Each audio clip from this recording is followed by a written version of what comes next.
हर हर महादेव दोस्तों, जय महाकाल। कैसे हैं आप सभी? उम्मीद करती हूँ कि आप सब अच्छे होंगे, स्वस्थ होंगे और मस्त होंगे। मैं भी बहुत अच्छी हूँ। तो राम भाई पे बार बार इल्ज़ाम लगाया जा रहा है कि उन्होंने अपनी यूट्यूब इनकम जो है वो पब्लिक से छुपाई। लेकिन कल जब मैं राम भाई के चैनल को देख रही थी तो वहाँ पे मुझे एक वीडियो मिला जो 16 अगस्त 2024 का है। मैंने थंबनेल में भी वो डेट मेंशन किया है, वहाँ जा कर के आप लोग देखिएगा। उन्होंने अपनी यूट्यूब की फर्स्ट पेमेंट जो उनको आई थी, उन्होंने वो बाकायदा दिखाया है। फिर भी उनको बार बार नीचा दिखाया जा रहा है, उनके नाम पे झूठ फैलाया जा रहा है, झूठे आरोप उन पे लगाए जा रहे हैं कि वो पब्लिक से, अपनी जनता से झूठ बोलते हैं और अपनी जनता को लूट रहे हैं। उस वाले वीडियो में हमने ये देखा था कि वो कहीं पे मजदूरी का काम कर रहे थे, वहाँ से वो घर आए। घर आकर के जया भौजी और राम भाई दोनों गए लाने के लिए पैसा। साइकिल तक नहीं थी उस वक्त उनके पास दोस्तों। उन्होंने गांव में किसी से जाकर के साइकिल ली और फिर उससे वो गए, लेकिन रास्ते में बड़ी दिक्कतें आई। साइकिल का हवा जो है, टायर जो है पंचर हो गया था, जिस कारण से उनको पैदल जाना पड़ा। फिर भी वो वहाँ पहुँचे। जब तक पहुँचे बैंक बंद हो चुका था और ई कॉर्नर से जाकर के उन्होंने अपने पैसे निकाले।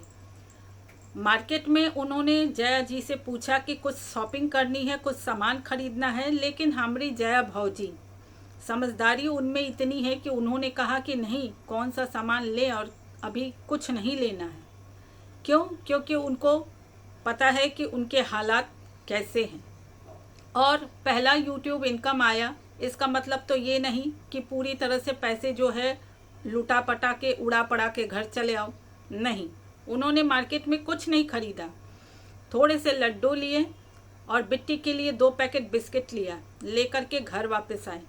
आकर के बाकायदा उन्होंने पेमेंट दिखाया, अपनी जनता को अपना पेमेंट दिखाया। दिखा करके उन्होंने कहा कि जो पेमेंट हमारा आया है, मैं पूरी तरह से बता तो नहीं सकता कितना है, लेकिन इतना बता सकता हूँ कि 2G या 3G मोबाइल लेने के लायक वो पेमेंट है।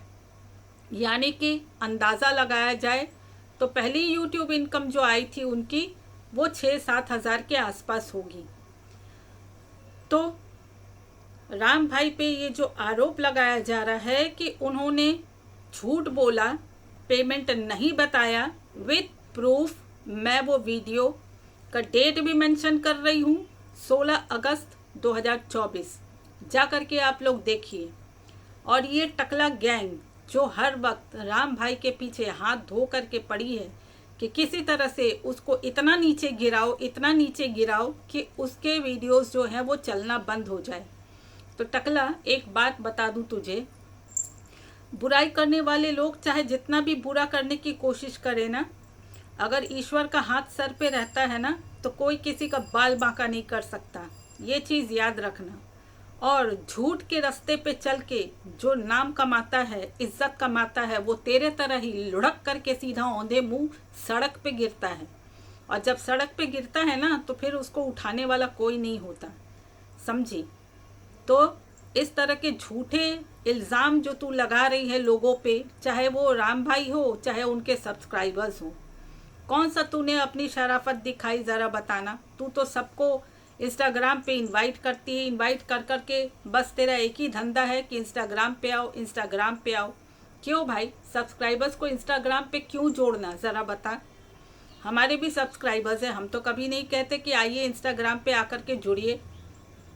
हाँ, लाइव के वक्त अगर कोई रिएक्शन चैनल वाला पैनल पे आना चाहे, उस वक्त हम ज़रूर ये बात बोलते हैं कि इंस्टाग्राम पे अगर आप हो तो बताओ, तो हम आपको लिंक भेज दें। इंस्टाग्राम पे हम सब्सक्राइबर्स को नहीं कहते कि आप जुड़ जाओ, आप जुड़ जाओ। तो इंस्टाग्राम पे जोड़ने का तेरा एक ही मकसद होता है कि सब्सक्राइबर्स को इंस्टाग्राम पे जोड़ो, फिर उनके सामने अपना रोना धोना शुरू करो। रो धो के सबसे जो है वो पैसा मांगो कि भाई हमारे घर में पैसे नहीं हैं, बच्चे की फीस भरनी है, बच्चे को पढ़ाना है। बच्चा तू अपने दम पे पैदा करी थी या सब्सक्राइबर्स के दम पे, ज़रा बताना। बच्चा तो तूने खुद के दम पे पैदा किया था ना, तो पढ़ा भी तू अपने दम पे। सब्सक्राइबर्स से क्यों भीख मांगना, क्यों? हमारे भी बच्चे हैं, पढ़ा लिखा करके वेल एक पोजीशन दे दिया है। आज तक भगवान की दया से किसी के सामने हाथ फैला करके भीख मांगने की ज़रूरत नहीं पड़ी। और तू जो कहती है ना औकात औकात, तो भैया हमें पता है हमारी औकात क्या है। लेबल लगा करके, स्टैंप लगा करके लोगों को बताने की ज़रूरत नहीं है मुझे कि मेरी हैसियत और मेरा औकात क्या है। मेरे दोनों बच्चे वेल सेटल्ड हैं और अच्छे पोजीशन पे हैं। बस मैं खुश हूँ कि मैंने अपनी माँ होने की जिम्मेदारी बखूब निभाई है। बाकी लोगों को जो कहना है कहते रहें। किसी ने आकर के मेरे बच्चे नहीं पाले थे, ना ही मेरा घर चलाया था, ना ही मेरे दुख सुख में खड़े हुए थे, ना ही मेरे मुसीबतों को कम किया था। अकेले अपने दम पे सब कुछ झेल करके यहाँ तक आई हूँ।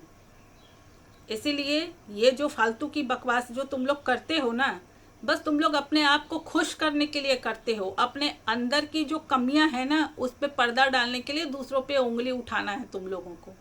दूसरों पे उंगली उठाते हो ताकि तुम लोगों की गलती, तुम लोगों के झूठ और फरेब मक्कारी पे पर्दा पड़ सके।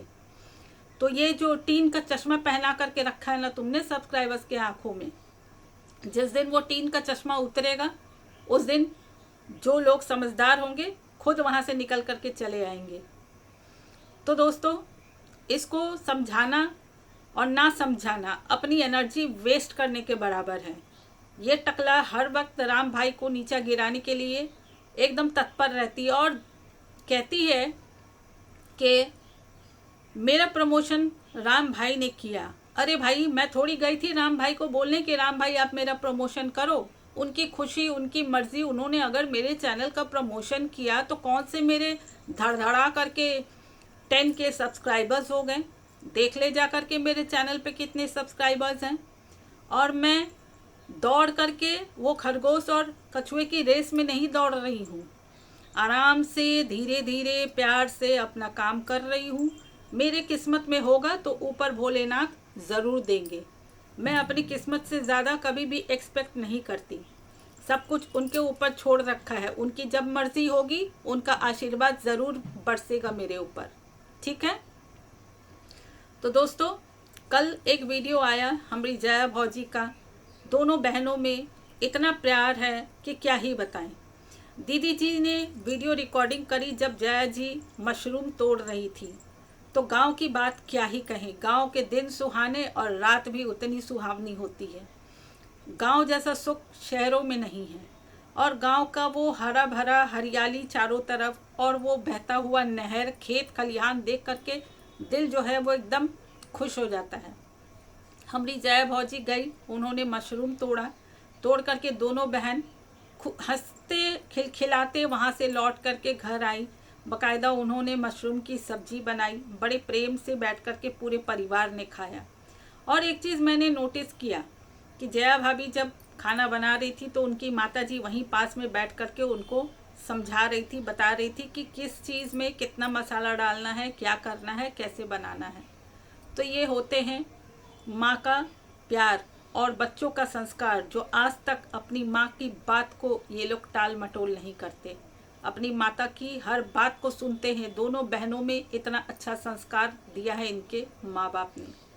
लेकिन फिर भी कुछ लोगों को उंगली करने की आदत होती है।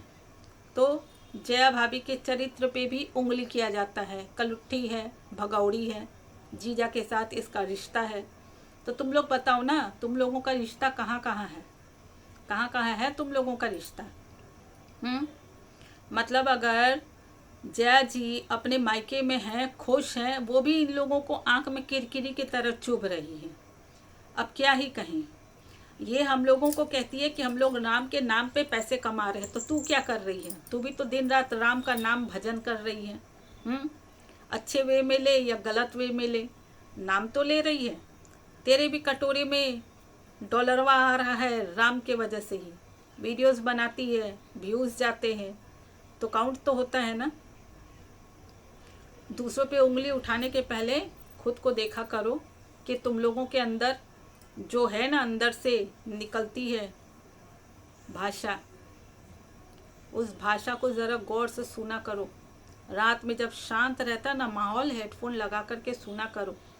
कि वीडियो में और लाइव में तुम लोग किस तरह की भाषा का प्रयोग करते हो और वो सुनने को कैसा लगता है।